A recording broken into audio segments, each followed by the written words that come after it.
রহিম। সম্মানিত দর্শক শ্রোতা, আসসালামু আলাইকুম। আজকে পবিত্র জুমার দিন।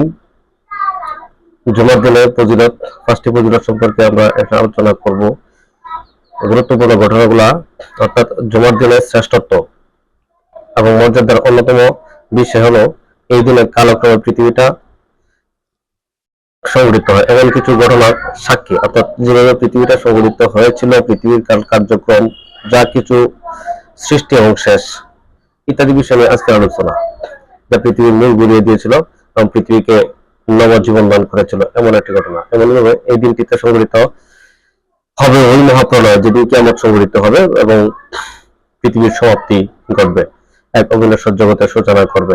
এই জন্য বদরি সাহাবী আবু লুবাবা ইবনে আব্দুল মনজির রাদিয়াল্লাহু বর্ণনা করেন, রাসূল আকরাম সাল্লাল্লাহু আলাইহি ওয়াসাল্লাম বলেছেন, নিশ্চয়ই জুমার দিন হলো সমস্ত দিনের সর্দার।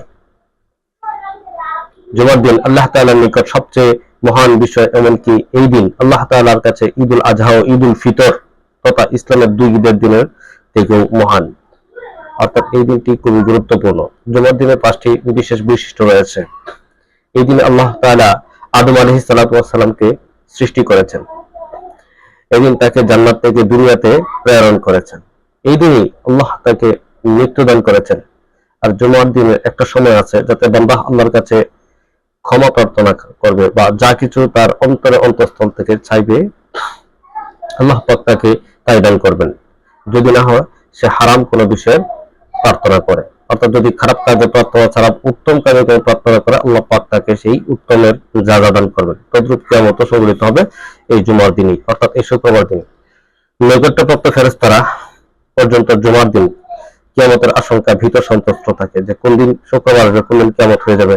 এই বিষয়টা নিয়ে পৃথিবীর আকাশ বাতাস, পাহাড় পর্বত, সাগর নদী সবকিছু জুমার দিন কিয়ামতের আশঙ্কা উদ্বিগ্ন থাকে। কারণ যেহেতু সৃষ্টি হয়েছে জুমার দিনে, শেষ হবে জুমার দিনে। মুসান্নাফ ইবনে আবি শাহবা হাদিসে 5559 নম্বরে, মুসনাদ আহমদের হাদিসে আছে 15548, সুনান ইবনে মাজাহ হাদিস আছে 10841 নম্বর হাদিসে এই কথাগুলোর উল্লেখ আছে। আর